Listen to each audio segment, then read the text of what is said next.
tonight I'm heading out to look at a church expansion project done by an architect friend of mine, Mike Butler, and the project manager I also know, an old friend, Brent Bailey, that I've known for many years. So it'll be nice to see them and meet them on site, have a look at the project, take a few photographs and do a little drone photography as well.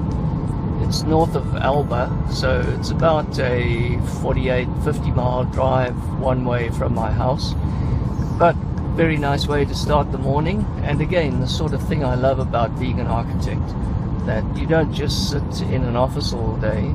You get out on site, you see things being built, and you see the countryside and so on. So I'll take a little more video once I'm out there. This is a pre-engineered metal building, and what that basically means is the building comes almost as a kit of parts. Usually they are very regular in shape and fairly economical to build. You get parts like this and roof members and columns and so on, and they are usually designed for each building uniquely, but they follow the same set of rules, so they can be designed very quickly and economically. The big thing with them is that you usually have to keep a regular structure like this.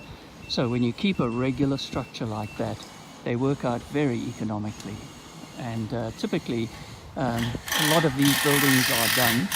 They can be more difficult to insulate and so on, and you have to figure that out with the new energy code. But usually a very economical, good way to build for clients on a tight budget. You can see one of the roof members over there, columns over here, and being laid out and getting ready to be put up. Very often architects do this sort of work. As many of you have gotten to know by watching my page, architects don't just do multi-million-dollar famous buildings like you think of when you think of the word or the profession of architect. Many of us do ordinary buildings like this for clients out in the country.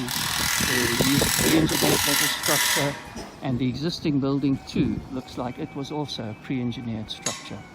So just interesting to get out and see it coming together.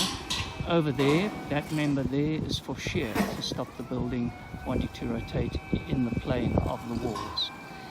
So interesting to see. It'll be nice to watch this and see the progress as it comes along. So here's a typical column footing, and with the bolts in place ready for the column to be put on it.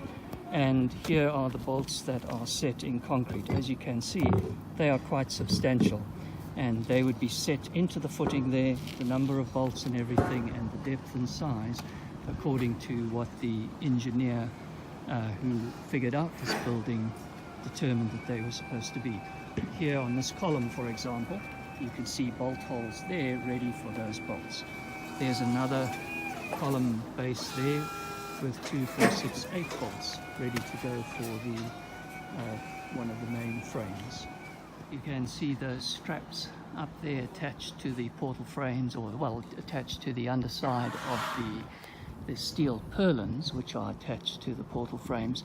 Those straps there are to hold the insulation, because with the new energy code you need substantial insulation under the roof itself.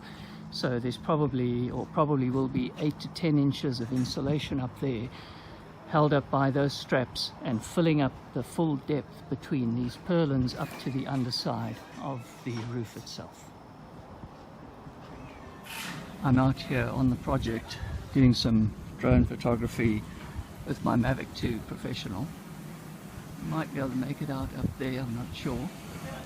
But it looks like it's working pretty well, and I'm going to fly down now towards the structure here and fly into it a little bit and see how that works.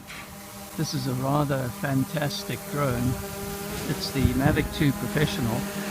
Any second it's warning me that I'm getting low battery. So I'm at the end of my flight. I'm going to just come straight down here and land.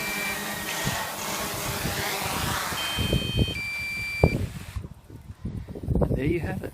So I think I've gotten some really nice shots of this project. And I used some of these smart flight features to try a few shots, which make it a lot easier than trying to do it all hand flying. So we'll see when I get home. I'm using my iPhone 8 as the display, so I'm using an old iPhone here to take a little bit of video. And that's the project done by Butler Architectural Group, and I'm about to pack up now and start heading home.